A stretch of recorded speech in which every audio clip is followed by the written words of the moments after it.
untuk menjawab.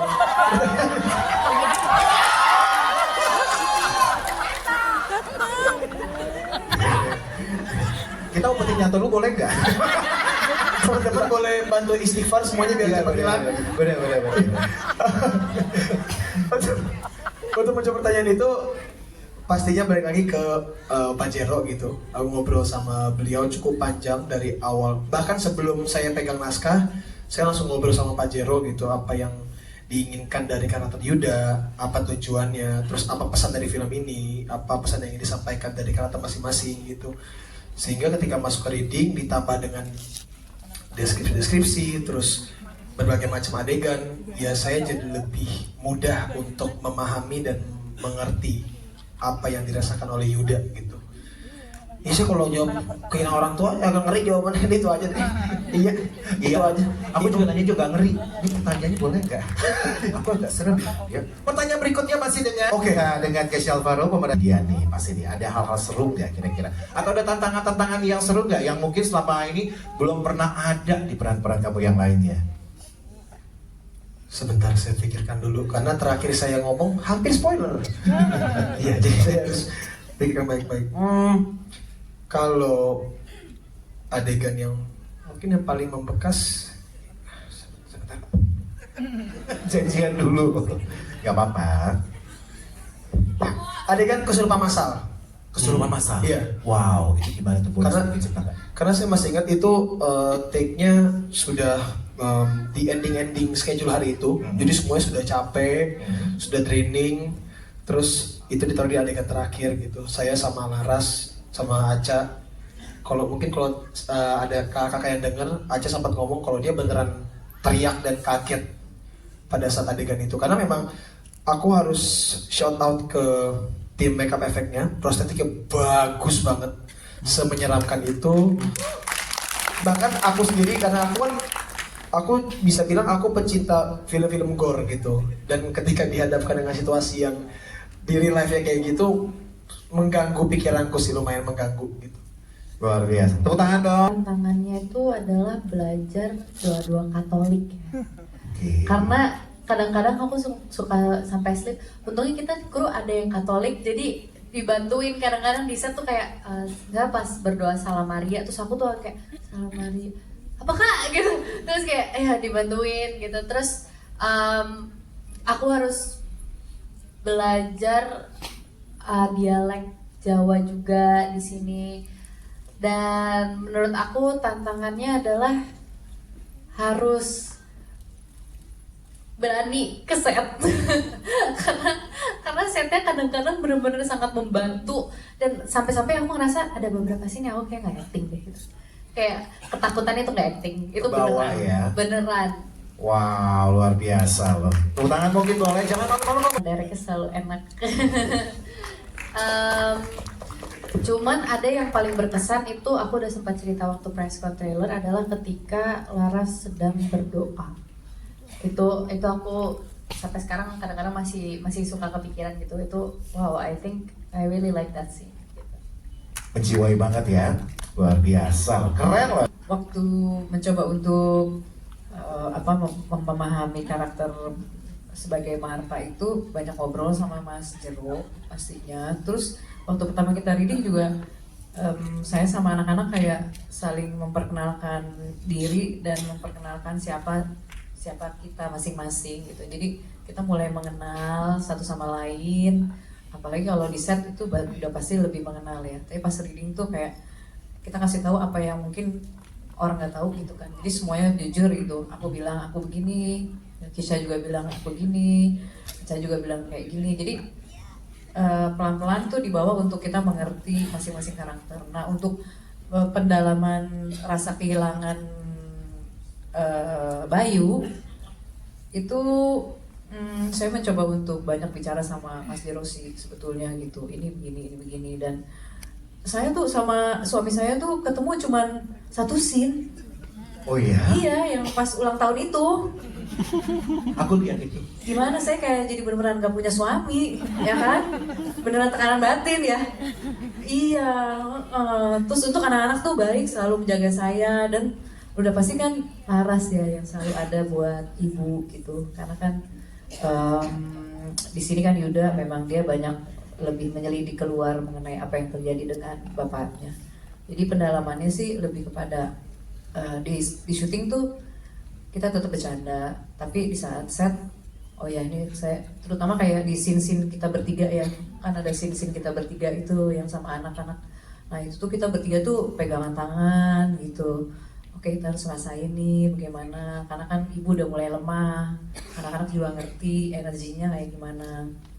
Terus nggak enaknya sih pada saat saya sudah mulai ada di situ yang tadi itu tuh, yang di luar-luar itu. Nah itu jadi pas syuting saya harus berpisah sama anak-anak. Soalnya saya nggak mau syuting sampai malam. Terus saya nggak mau kalau Laras sama Yuda tuh ngeliat saya dalam kondisi makeup gitu. Kan males ya ngeliat saya malam-malam ya. Apalagi jadi saya terpaksa harus pisah sama mereka ruangannya gitu. Ya udahlah nggak apa-apa deh, saya pisah sendiri deh gitu. Soalnya pasti mereka nggak enak lihat saya lagi tidur misalkan gitu kan. Soalnya ada yang pelor nih di lokasi. Iya, anak ibu yang ini nih pelor banget. Aku tahu kok. Iya. Jadi kalau misalnya dia tidur terus bangun ngelihat muka saya kan kesian ya. Jadi ya ada masa-masa itu yang saya harus berpisah sama mereka. Tapi ya semua menjadi dimudahkan karena kita tuh sampai sekarang juga kayak masih berkomunikasi. Ya kan? Iya. Iya enggak? Iya, benar. Ini ada ketuanya soalnya. Siapa Di sih grup. ketuanya? Ini ketua di grup. Oh ada. Gak apa-apa, ya oke. Berarti Ibu bisa dibilang ini menyambung dari pernyataan Ibu, berarti bisa dikasih tahu nggak sih bekerja sama dengan para pemain muda di film ini tuh, ini kan banyak banget ya pemain muda bertalenta ya. Gimana sih perasaannya gitu loh? Sampai aku juga dengar panggilan ibu, bapak, gitu, ayah, itu panggilan yang luar biasa sekali loh dari film kehidupan realita. Katanya chemistry-nya dapat ya. Iya, seneng banget sih kalau saya sebagai ibu tuh saya dapat diberi energi sehingga kita bisa berchemistry sama-sama gitu. Aca, saya di sini Kisha sama Kalista tuh mereka anak-anak yang menyenangkan, jadi mudah. Dan selain itu, saya biasanya konsep saya adalah saya kalau di set saya bukannya mau menasehati sebagai senior misalkan gitu atau saya yang lebih tua, saya lebih seneng malah mendengarkan mereka karena saya harus beradaptasi di masanya mereka gitu. Itu konsep saya sih, jadi seneng Luar biasa. sama yang muda-muda ya. Mendapatkan empati dari situ. Sebenarnya sih nggak terlalu sulit karena kebetulan kita dari awal dari reading udah berkumpul ya, jadi itu ngebantu gitu. Walaupun sama istri saya ketemu cuma satu scene, tapi kita ketemu sebelumnya udah lama gitu, ada readingnya, ada bareng kita workshop bareng gitu ya. Jadi ada perasaan apa ya? Perasaannya lebih kuat lah untuk memerankan karakter si Bayu ini. Apalagi punya dua anak, dua-duanya tengil kayak gini, jadi gampang. Bukan yang jaim, apalagi ini nih, aduh. Tuh. Ya, biasa itu. Namanya adik kakak 77 kan itu biasa, berarti mereka akrab. Padahal usia nggak jauh gitu ya. Oh, oke, baik. Sabar. Nggak sejauh yang ini. Oh, iya. Kalau gue sama ini agak jauh, kalau yang lebih dekat. Oke, baik. Pertanyaan berikutnya nih sebelum kita ke artis. Sebenarnya kesulitannya banyak hal teknis juga, gitu kan, karena banyak disling, banyak segala macem gitu. Cukup membuang energi. Untungnya saudara kita Jero sangat ngebantu, jadi dia lihat kalau gue ada kecapean kayaknya ya udah deh. Kasihan nih bapak-bapak gitu. Tapi fun banget Ya. karena sesuatu yang beda buat saya gitu. Luar biasa. Tepuk tangan mungkin boleh. Ya, Pak Tarmo itu ya karakternya dukun ya.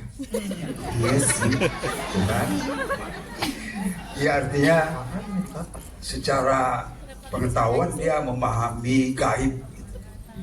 Dan di sini di Tumbal proyek ini kan bagaimana tentang memahami kondisi kelautan gitu. Artinya gaib gitu. Jadi percaya betul sehingga orangnya itu ya emosional juga temperamen gitu. Ya itu saya kira gitu. Luar biasa, tepuk tangan dong ya. Dicoba karena apa? Karena apa? Tuh tahu, udah tonton 1 juta penonton ya.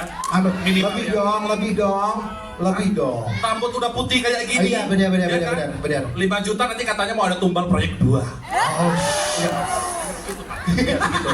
Semoga. Nanti nonton lagi ya Pak? Yang Ibu Karina masuk ke pertama kali ke Rusun kan, itu suara Yanto ya. Yanto kan bukan Kristen, bukan Katolik. Ya. Baik, terima kasih sudah dijawab ya. Itu suara yang Pak, jadi Bapak coba nonton lagi Pak. Suara yang Nonton lagi.